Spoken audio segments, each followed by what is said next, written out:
those horrible shows we did on that rock hard floor at Blackpool. Yeah. I'm watching you practicing a new move that pretty much I think you're probably still doing to this day that I've never seen anybody else do.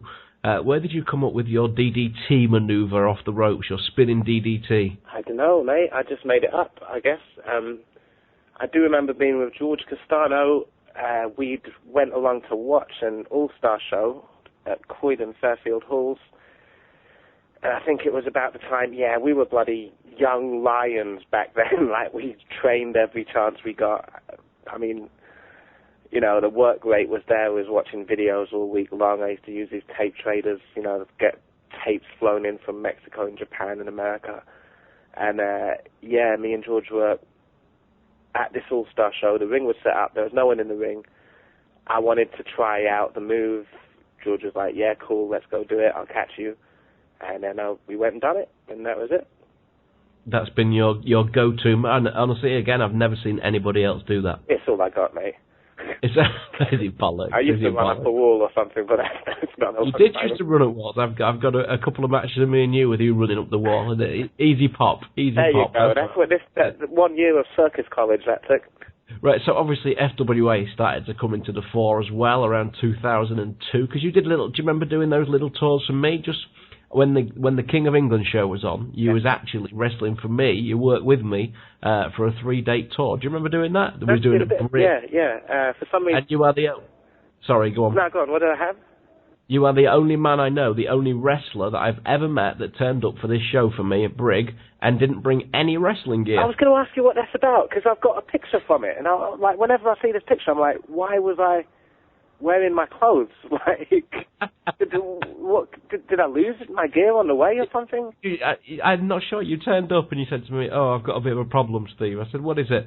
I ain't got any wrestling gear. Oh wow, that's professional, isn't it? I've left it at home. So yeah, you're wearing a pair of tracky bottoms. Right, yeah, lovely.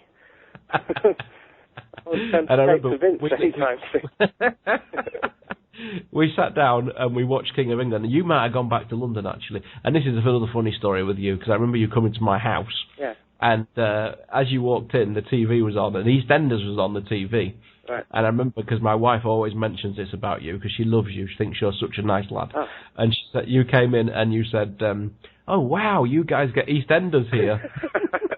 I've always been cultured, Steve.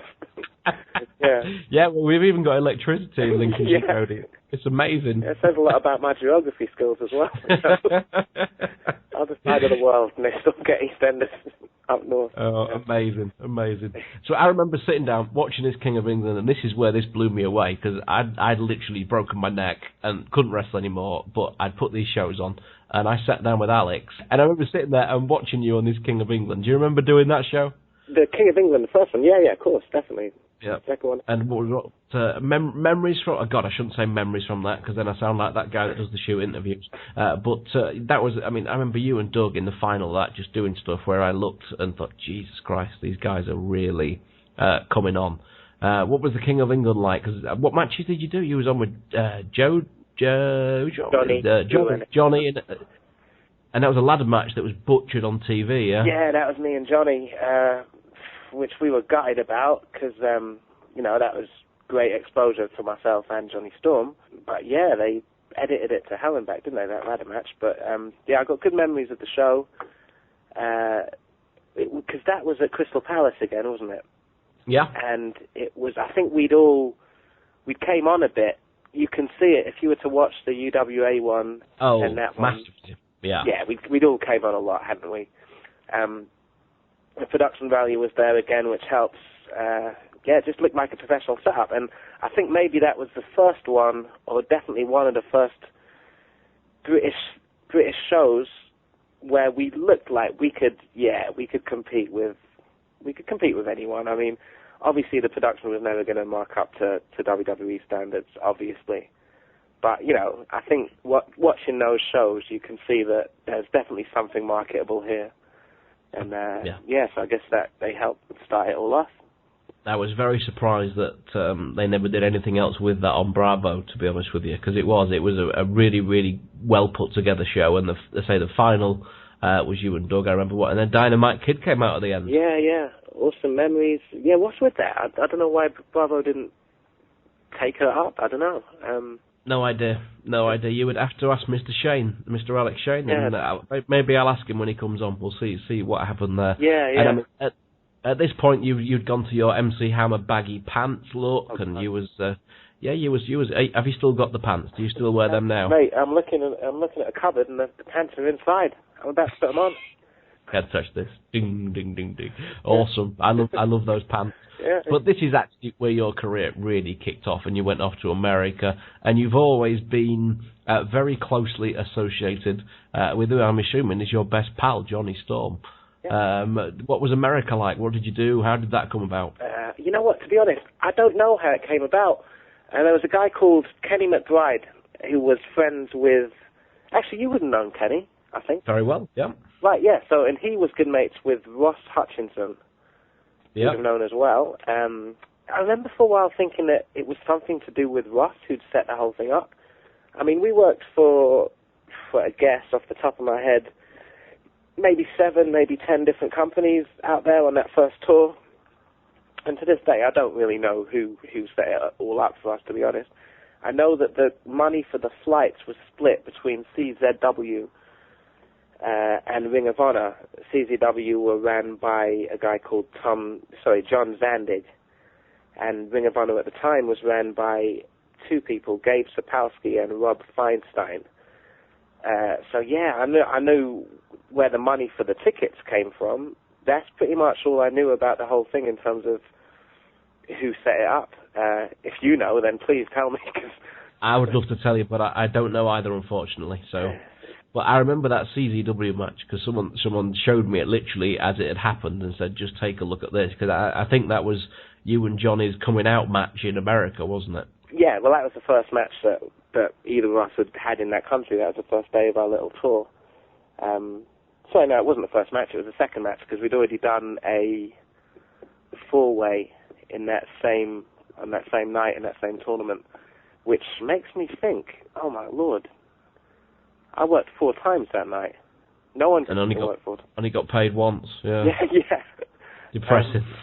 But no, that was a long old night, man. I'll bet. Yeah, that was. What was it like? What was it like going to America? Because what I'm trying to put across here is you were completely ahead of your time with regards to the flying. I mean, legitimately, and I have no reason to say anything otherwise. No reason to lie to you. I think you were at one point in time the best flyer in the world. I genuinely believe that, and I think there's a lot of people I speak to now that also believe that as well. What was it like starting to get that recognition? To be honest, well, first of all, that's a great compliment. I'm not even sure it's true, but it was good at the time.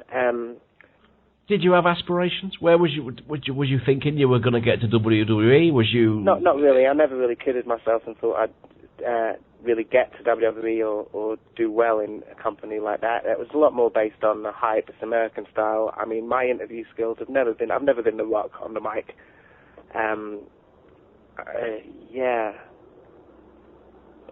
You don't like to put yourself over, Jodie, do you? I'm not crazy on it. No.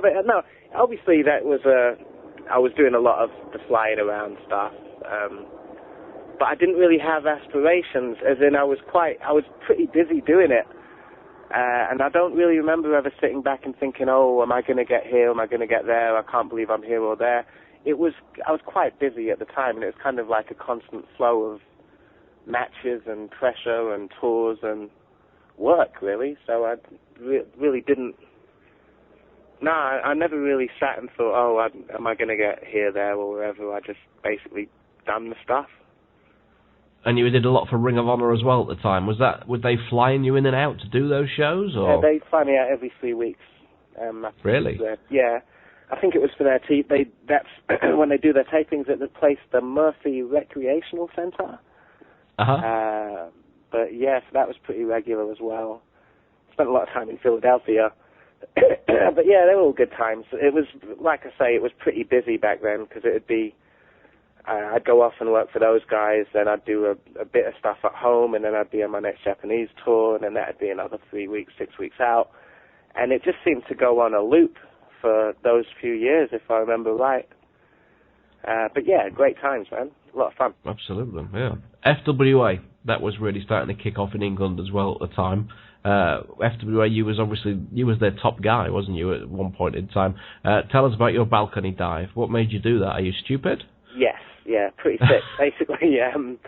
And that someone else, it was Kenny again. That Kenny McBride geezer, whose name keeps popping up. He's trying to kill you. He is. I mean, I think me and Johnny had just got in from a flight from Ireland back to Stansted and rushed to get to the York Hall in Bethnal Green. Shortly after we got in, I think it was Doug and Jerry Lynn. Then it was Johnny Storm and AJ Styles. So there, in those two matches, you've got pretty much impossible to follow for me. I mean, Flash Barker was brilliant then, so I knew that I was getting help. But you can't really follow that. And then calling it like the main event match, and I had the big thing planned at the end with the confetti and all that stuff. So that was weighing on my mind, like, what the hell do we do? Of course, my option, the easy options that I've got is, okay, there's a ladder, so I can bump like a motherfucker with the ladder. And then, Kenny had approached me, just said, oh, look, you see the balcony up there, maybe you should dive off it. And me being a silly bastard, I actually listened to what he was saying without telling him to fuck himself, basically, and went and done it, and it all ended up. No, come on, don't be modest. You didn't dive, did you? What did you do? It was a moonsault. So a moonsault. That's more than a dive. It felt like more than a dive at the time. No, it was all right. Because remember, I was young. I didn't have any fear or anything like that. I'd never been injured. I was full of enthusiasm and all that stuff. So looking back, it was well worth it. I mean, they call it a calculated risk. That paid off, because it still gets shown everywhere now. Everyone's happy. All this time later. Now, this is around 2003, 2004. There's tons of names that have either disappeared or gone on to do great things that you were kind of associated with at the time. Who were some of the guys that you really enjoyed working with at the time? There's Christopher Daniels, Low-Key, all these kind of guys. Who were some of your favourites who you had your favourite matches with? Well, to be honest, I mean, looking back, Johnny would be way up there. I think the guy's a brilliant professional. He still regularly does matches that are very like the ones that me and him done way back in the day. In fact, he does these like regular, but he managed to do this all without hardly taking a bump at all, which I admire a lot. So he'd be one of them. Daniels was another who went on to do great things. But when I'm marking out, I think of guys like, remember Pac? Yes, absolutely. I just think the guy's friggin' awesome, isn't he? He always was. Amazing. He's special. Yeah.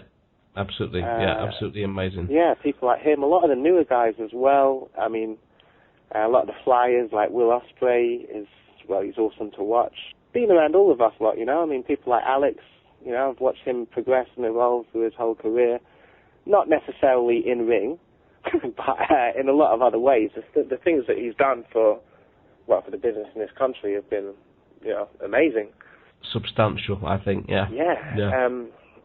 So without... And the style of wrestling that you did, was that the style of... I remember speaking to Doug, and Doug said the style of wrestling that he did wasn't particularly the kind of wrestling that he liked to watch or that he enjoyed. Was you into watching all these young, the flyweights and all that kind of thing? Was that the kind of stuff you watched when you was into wrestling? Yeah.